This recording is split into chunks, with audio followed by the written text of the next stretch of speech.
종교개혁 505주년입니다. 마틴 루터도 원래는 돈을 벌려고 법학을 공부하다가 방학 때 고향을 향해서 오는데 그날따라 비가 오고 천둥이 치고 그 천둥이 비 오고 천둥 치니까 큰 나무 그늘에 잠깐 몸을 피했다고 그래요. 벼락이 이렇게 쳐가지고 그 나무가 갈라졌다 이렇게 해석한 자도 있고 벼락이 쳐서 같이 오다가 한 친구가 죽었다는 해석도 있습니다. 어쨌든 마틴 루터는 그 엄청난 사건을 하나님의 부름으로 이해를 합니다. 제가 법학을 공부해서 돈을 많이 버는 것이 전부가 아니라 생각하고 결국 그 길로 신부가 되죠. 근데 너무나도 중세교회의 그 부패한 모습을 보고 1517년 10월 31일입니다. 디텐베르크 대학에 있는 교회입니다. 그 성문에 95개의 조항을 이렇게 못을 박아서 종교개혁의 시발점이 되었다고 그래요. 요즘은 물론 이런 거에 대해서 별로 관심이 없지만 우리 장로교는 칼빈, 찌벤글리, 존 후스 등을 비롯한 수많은 개혁자들, 그러니까 이 종교개혁을 근거로 개신교를 프로테스탄트라 그래요. 다시 말하면 저항하는 사람들, 개혁, 리폼드라 그러는데 성경으로 돌아가자 이런 그 개혁운동, 그러니까 종교개혁의 관점에서 이야기한다면 한마디로 오늘날 기독교는 복음과 구원에 대하여 신앙의 기준이 없다는 거예요. 표준이 없다는 거예요. 혼란과 무질서. 우리는 그나마 오후 예배 때 웨스트민스터 신앙 고백서도 몇 년 전에 했고 또 소요리 문답, 지금은 하이델베르그 교리 문답을 통해서 여러분들이 지금 표준을 그나마 잡아가고 있는 거예요. 오늘날 가장 아쉬운 점은 무엇을 믿어야 하는지 기준이 없다는 거예요. 그래서 흔히들 농담으로 네가 복음, 내가 복음, 내 마음대로 믿는다는 거예요. 이게 철학의 사조에서 보면은 실존주의죠. 그래서 이제 소위 신학이 있고 신학을 좀 더 문답형으로 쉽게 정리해 놓은 것을 신앙 고백. 특히 우리 장로교는 제2의 삶의 표준을 웨스트민스터 신앙 고백서 그리고 배우리 소리 문답 이렇게 나눕니다. 종교개혁 당시에는 5대 강령이 있었어요. 신앙의 표준이 있었다는 거죠. 그게 오직 성경입니다. 라틴어로 솔라 스크립투라 이렇게 얘기합니다. 오직 성경. 두 번째는 오직 예수 그리스도, 솔루스 크리투스. 세 번째는 오직 믿음, 솔라 피데. 네 번째는 오직 은혜, 솔라 그라치아. 그리고 다섯 번째 오직 하나님께 영광, 솔리데오 글로리아. 505년 전에 우리 선배들은 이 신앙을 지키기 위해서 전쟁도 하고요, 목숨도 바쳤습니다. 그래서 우리가 오늘은 그러한 기념주의를 통해서 한번 그때 표준이 무엇인가를 자세는 못 나누고 짧게 함께 은혜를 나누고자 합니다. 먼저 오직 성경입니다. 솔라 스크립투라 해가지고 오직 성경이라는 것은 하나님 영감으로 기록된 성경 66권, 유기적 영감설, 축자 영감설, 이 두 단어를 써서 이 66권 성경의 최고의 권위를 두는 거예요. 그래서 오늘 우리가 읽었던 내용도 모든 성경은 하나님의 감동으로 된 것으로 교훈과 책망과 바르게 함과 의로 교육하기 유익하다. 하나님의 사람으로 온전케 하며 모든 선한 일을 행할 능력을 갖추게 하려 함이라. 성경만이. 왜 이 얘기를 하냐면은 당시 로마 가톨릭은 성경보다도 교황권을 더 높이 두는 이런 것을 부정하고 성경의 최고의 권위를 회복하자는 이런 의미에서 오직 성경의 최고의 권위를 두자. 그러니까 66권 성경을 구원을 위한 완전한 계시로 보고 다른 것을 더하거나 빼지 말자는 거예요. 그래서 갈라디아서에 가면 뭐라 하냐면은 다른 복음은 없다. 어떤 사람들이 너희를 교란하여 그리스도의 복음을 변하게 하려 함이라. 그러나 우리나 혹은 하늘로부터 온 천사라도 우리가 너에게 전한 복음 외에 다른 복음을 전하면 저주를 받을 것이다.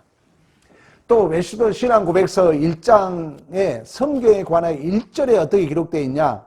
옛적에 하나님의 백성에게 주었던 여러 가지 방법, 즉 꿈, 환상, 방언 등의 방법은 성경의 완성과 함께 끝났다, 이렇게 해석을 해요. 꿈이, 환상이, 방언이 성경보다도 우위의 권위를 둘 수 없다는 거예요. 성경에게 최고의 권위를 두고 하나의 개인적, 객관적인 게 아니라 주관적으로 여러분들이 꿈을 꾸고 환상을 보고 방언을 하되, 이것은 하나님을 더 열심히 믿기 위한 은혜의 수단이지 그것이 성경과 동일한 권위를 두거나 그 위의 권위를 둘 수 없다.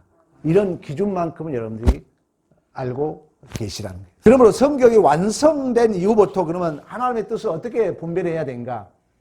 성경이 완성된 이후에 하나님의 뜻은 성경을 읽으셔야 돼요. 또 설교를 들음으로 깨닫는 거예요. 들음으로. 그래서 이 목회자의 설교를 듣는 건 너무나도 중요하고, 로마서는 그래서 믿음은 뭐에서 나요? 들음에서 납니다. 들음은 예수 그리스도 말씀이다 그래요. 그리고 이제 말씀을 들으면은 성령이 우리 안에 조명을 해줘요. 눈으로 볼 수 없는 것, 귀로 들을 수 없는 것, 사람의 마음으로 볼 수 없는 것을 보게 된 줄로 믿습니다. 중요해요. 근데 이 성령은 말씀과 역사한다. 오직 성경만이 죄에 빠진 우리의 인생들을 위하여 구원을 주신 유일하신 하나님의 특별 계시인 줄로 믿습니다. 특별 계시. 두 번째, 오직 예수 그리스도, 솔로스 스크립투스라고 그래요. 그러니까 오직 예수 그리스도라는 것은 오직 예수를 믿음으로만 구원을 받고 다른 구원의 길은 없는 줄로 믿습니다.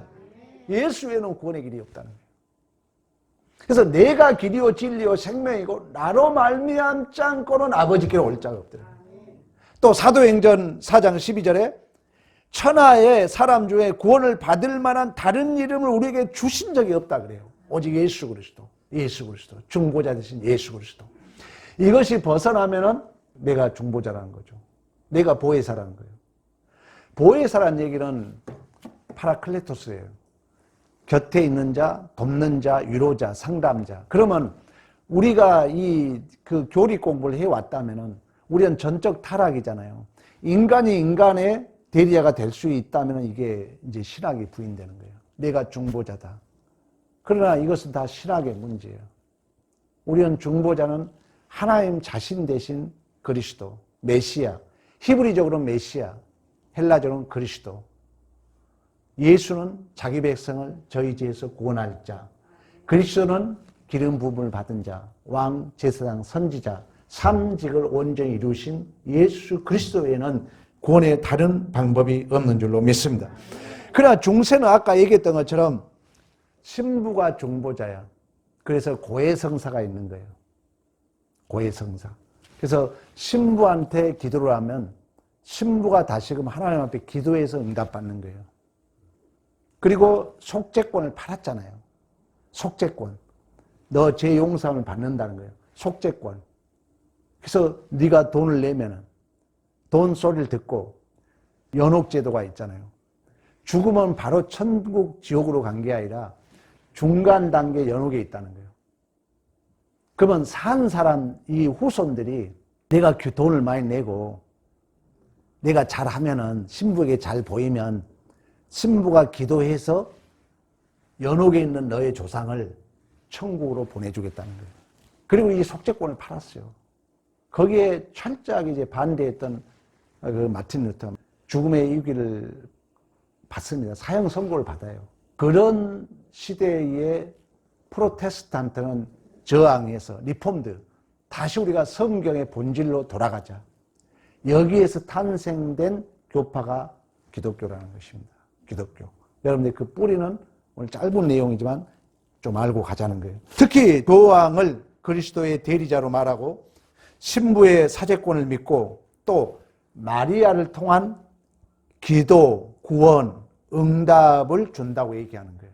이런 거에 뿌리에서 너도 구원이 있고 우리도 구원이 있다. 우리 같이 연합하자. 일치운동을 한다는 거죠. 세 번째, 오직 믿음입니다. 솔라 피데라고 그래요. 오직 믿음이라는 것은 인간의 행위가 아닌 오직 믿음으로 구원을 얻는 줄로 믿습니다. 이 신청이 마틴 루터가 특히 그걸 느껴요. 믿음입니다. 그러면 행위는 뭐냐? 내가 열심과 예배 드리고 이 행위는 뭐로 해석할 거냐? 이건 믿음의 결과물이라는 거예요. 자, 예를 들어 봅시다. 내가 열심히 효도해가지고 하나님의 자녀 된 게 아니잖아요. 난 이미 자녀로 출생됐죠. 그러나 저분이 믿음은 인격적 관계고 대상의 문제라 그랬어요. 저분이 우리의 아버지라면은, 나의 어머니라면은 우리는 당연히 열심히 효도하는 거죠. 우리의 신앙의 행위가 그렇다는 거죠. 그렇지? 그 행위가 구원의 조건은 되지 않는 줄로 믿습니다. 우리는 구원 받았기 때문에. 이미 나는 구원 받았기 때문에 하나님 앞에 헌신봉사하는 거예요. 믿음이 전제된다는 거예요. 근데 이 믿음도 두 가지로 해석을 합니다. 내가 출생해 놓고 보니까 구원이 먼저예요? 성경 기록이 먼저예요? 구원이 먼저잖아요. 출생이 먼저예요? 믿음이 먼저예요? 출생이 먼저잖아요.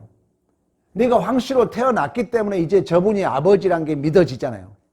여러분, 구원이 먼저예요? 믿음이 먼저예요? 구원이 먼저라는 거예요. 구원 받았기 때문에 믿어지는 거예요.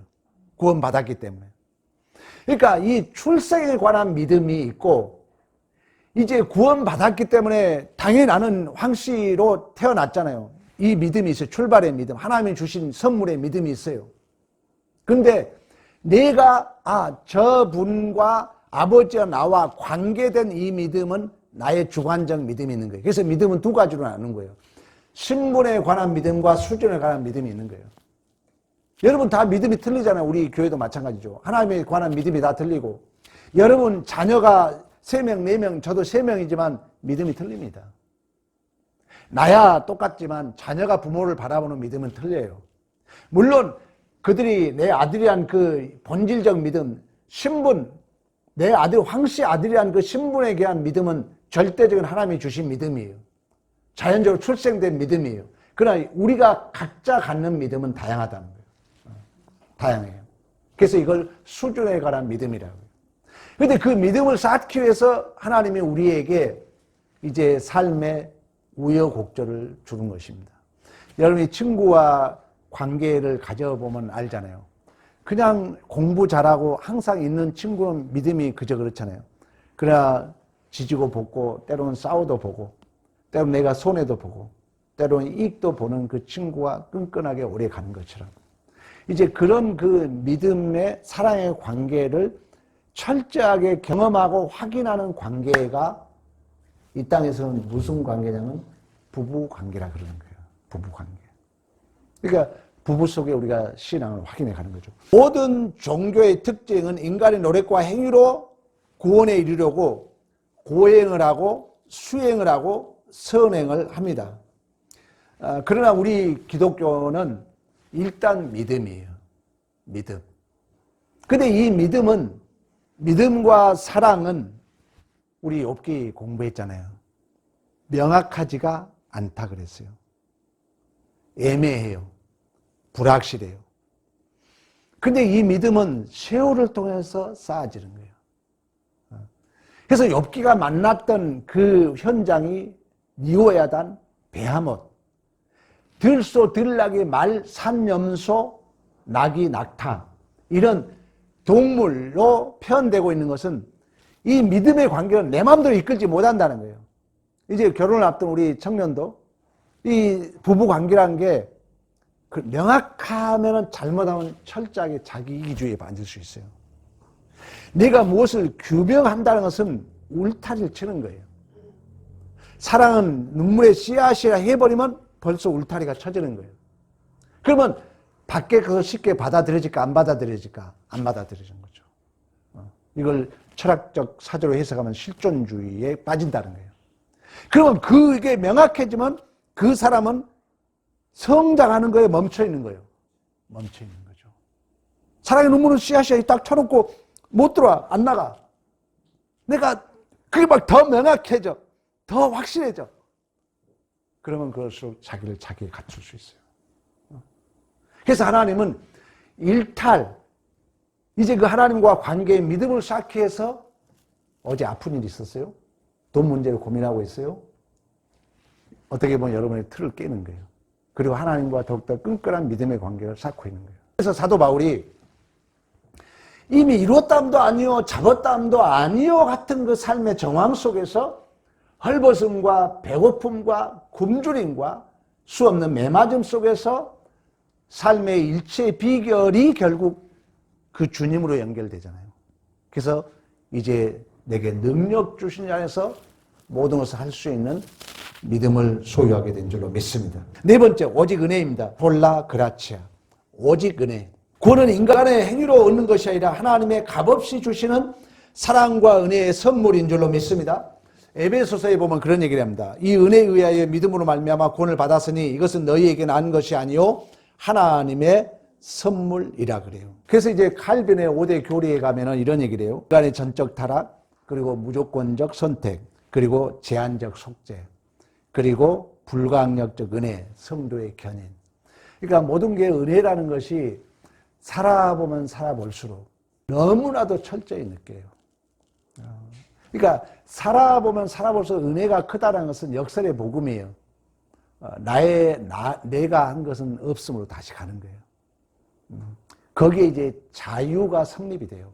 모든 게 은혜이면은 내 것이 없어져요. 자유인이 돼요. 편해요. 하나님이 다 줘요. 우리가 있는 것 때문에 고민하고 더 가지려고 하니까 문제지. 이 은혜를 산출해라.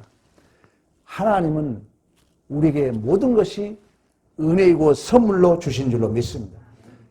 없으면서 있음이 되었던 것처럼 모든 게 하나님의 은혜라는 거예요. 은혜. 하나님께서 이 놀라우신 사랑으로 조건 없는 그 불가항력적 은혜에 우리는 감사해야 되고 찬양해야 되고 여기에 믿음의 승리가 있는 줄로 믿습니다. 다섯 번째는 오직 하나님께 영광입니다. 솔리 데오 글로리아. 인간의 제일 된 목적이 하나님을 영화롭게 합니다. 영광이라는 것은 뭡니까? 내 존재가 하나님을 드러내고 있다는 거예요. 지금 가을에 여러분 경치를 바라보고 있잖아요. 이 오곡백과가 무르익고 이 천하만상이 아름다운 이 풍상을 보면서 참 아름다웠더라. 참 보시기 심히 좋았더라. 하나님의 그 안식이라는 것은 모든 것이 하나님의 작품, 온전하심이라는 거예요. 온전하심. 자, 이런 눈으로 보면은 어떤 것도 하나님의 작품이기 때문에 우리는 하나님을 찬양할 수밖에 없어요. 우리의 존재가 그렇다는 거예요. 생김새 또 그분이 가진 성격도 그분이 가지는 그 본성적 타고남도 인간의 원창조가 실패가 아닌 것처럼 아름답다는 거예요. 이런 고백이 하나님을 영화롭게 하고 그 하나님을 영원토록 즐거워하는 우리의 하나의 표준이라는 것입니다. 그래서 여러분들이 자연의 만물을 바라보고 아름답다 하는 것처럼 특히 우리 하나님의 형상대로 창조한 우리 인간 최고의 하나님의 작품이에요. 그리고 우리 인간의 제일 목적이 하나님을 영화롭게 하는 것입니다. 그를 영원토록 즐거워하는 거예요. 그러니까 하나님을 영화롭게 한다는 것은 내 존재 속에 하나님이 드러나도록 독사독혀 하나님이 나타나도록 하나님이 생각나도록 그래서 여러분들이 말 한마디도 한마디 이렇게 참 감동을 사람을 감동시키면 하나님도 감동한다 그러잖아요. 그런 하나의 표준이 505년 전에 종교개혁 프로테스탄트 우리 개신교의 하나의 표준이었다는 것을 말씀해 주고 있습니다. 그래서 이사야서 43장 22절에 가면 이 백성은 내가 나를 위하여 지었나니 나를 찬송하게 하려는 함이다 이런 얘기를 해요.